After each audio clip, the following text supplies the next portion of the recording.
اکبر کو مختلف مذاہب، زبانوں اور ثقافتوں پر مشتمل ایک وسیع سلطنت عرصے میں ملی تھی۔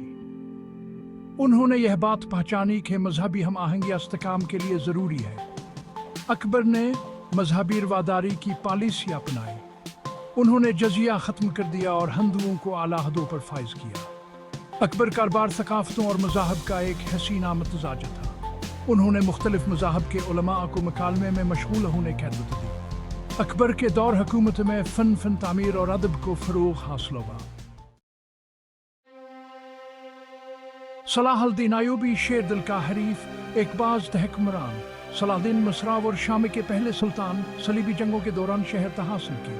انہوں نے شام اور مصر میں مسلم افواج کو متحد کیا۔ صلاح الدین ایک باصلاحیت فوجی حکمت عملی ساز تھے جنہوں نے اپنی افواج کو فتح سے ہمکنار کیا۔ انہیں جو 28 میں یروشلم پر دوبارہ قبضہ کرنے کے لیے سب سے زیادہ جانا جاتا ہے۔ ان کی فتح نے مقدس شہر پر صلیبیوں کے تقریباً ایک صدی کے طویل تسلط کا خاتمہ کر دیا۔ 7 میں جنگ ہوتی صلاح الدین کی فوجی ذہانت کا منحبول ثبوت تھی۔ اس جنگ میں صلاح الدین نے نہ صرف اپنی فوج کو بہترین حکمت عملی کے ساتھ منظم کی بلکہ دشمن کی کمزوریوں کا بھی بھرپور فائدہ اٹھایا۔ ان کی قیادت میں اسلامی فوجوں نے صلیبیوں کو گھیر لیا اور ان کی سپلائی لائنز کو کاٹ دیا، جس سے دشمن کی فوج بکاور پیاسے سے نڈھال ہو گئی۔ انہوں نے صلیبی فوج کو پیچھے ہٹا کر شکست دی اور ان کے رہنماؤں کو گرفتار کر لیا۔ اس کے بعد صلاح الدین نے قیدیوں کے ساتھ انسانی سلوک کیا، جوان کی عظمت اور رحمدلی کا ایک اور ثبوت تھا۔ ان کے اس عمل نے ان کے دشمنوں کے دلوں میں بھیان کے لیے احترام پیدا کیا۔ اس فتح نے صلاح الدین کے یروشلم پر دوبارہ قبضہ کرنے کی راہ ہموار کی۔ یروشلم کی فتح نے نہ صرف مسلمانوں کے لیے ایک مقدس شہر کو واپس حاصل کیا بلکہ صلاح الدین کی قیادت کو بھی مضبوط کیا۔ نکی حکمت عملی آور دوران دیشی نے انہیں ایک عظیم رہنما کے طور پر پیش کیا۔ اپنی فوجی بہادری کے باوجود صلاح الدین اپنی شجاعت اور رحمدلی کے لیے مشہور تھے۔ ان کی شجاعت کے قصے آج بھی تاریخ کی کتابوں میں زندہ ہیں۔ انہوں نے نہ صرف میدان جنگ میں بلکہ عام زندگی میں بیان صافہ اور رحمدلی کا مظاہر کیا، یہاں تک کہان کے دشمن بیان کی عزت اور انصاف کے قائل تھے۔ صلیبی رہنماؤں نے بیان کی عظمت کو تسلیم کیا اور ان کے ساتھ معاہدے کیے۔ ان کی سفارتی مہارت نے انہیں ایک قابل احترام شخصیت بنا دیا۔ صلاح الدین کی میراسان کی فوجی کامیابیوں سے کہیں آگے ہے۔ ان کی حکمرانی کے دوران انہوں نے اپنے علاقوں میں امن و امان قائم کیا اور عوام کی فلاح و بہبود کے لیے کام کیا۔ ان کی اصلاحات نے ان کی ریاستوں کو مضبوط اور خوشحال بنایا۔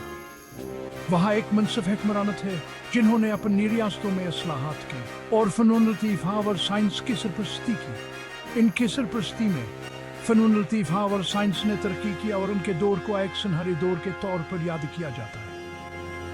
ان کی حکمرانی نے نہ صرف ان کے دور میں بلکہ آنے والی نسلوں کے لیے بھی ایک مثال قائم کی۔ سلیمان، اکبر اور صلاح الدین کا دور حکومت تاریخ میں ایک اہم دور کی نمائندگی کرتا ہے۔ اس دور میں علم، ثقافت اور سائنسی ترقی کو بے مثال عروج حاصل ہوا۔ ان حکمرانوں نے اس سنہرے دور کو ہوا دینے کے لیے نمایاں سرمایہ کاری کی۔ انہوں نے مدرسوں اور یونیورسٹیوں کے قیام کے ذریعے تعلیم میں بھرپور سرمایہ کاری کی۔ یہ ادارے علم کے مراکز بن گئے۔ مسلم حکمرانوں نے قدیم تحریروں کو محفوظ رکھنے اور ان کا ترجمہ کرنے کی اہمیت سلیم کیا۔ یہ کاوش قدیم علم کو مغرب تک پہنچانے میں معاون ثابت ہوئی۔ ان مسلم حکمرانوں کی میراث پتھر اور سنگ مرمر پر کندہ ہے۔ استنبول کی سلیمانی مسجد سے لے کر غرناطہ میں الحمرا تک ان کے شاندار تعمیراتی شاہکاروں کے وجن کا مقبول ثبوت ہے۔ یہ عمارتیں عقیدہ، طاقت اور ثقافتی شناخت کا اظہار تھی۔ انہیں رعب اور حیرت کو جنم دینے کے لیے ڈیزائن کیا گیا تھا۔ ہند سے مونو، خطاطی اور آرائشی عناصر کے استعمال نے ایک منفرد جمالیات پیدا کی۔ ان تعمیراتی عجائبات میں سے ہر ایک کی اپنی کہانی ہے۔ یہ عمارتیں ایک امیر اور متحرک ثقافتی ورثے کی زندہ نشانیاں ہیں۔ سلیمان، اکبر صلاح الدین اور دیگر مسلم حکمرانوں کی کہانیاں ہمیں یاد دلاتی ہیں کہ تاریخ عزائم، عقیدہ، تنازع اور ثقافتی تبادلے سے بنے ہوئے ایک تانے بانے۔ ان رہنماؤں نے تاریخ پر ایک امٹ نشان چھوڑا، ان کی میراث آج بھی ہماری دنیا کو تشکیل دے رہی ہے۔ ان کے چھوڑے ہوئے شاندار تعمیراتی شاہکار آج بھی ہمیں حیران کرتے ہیں۔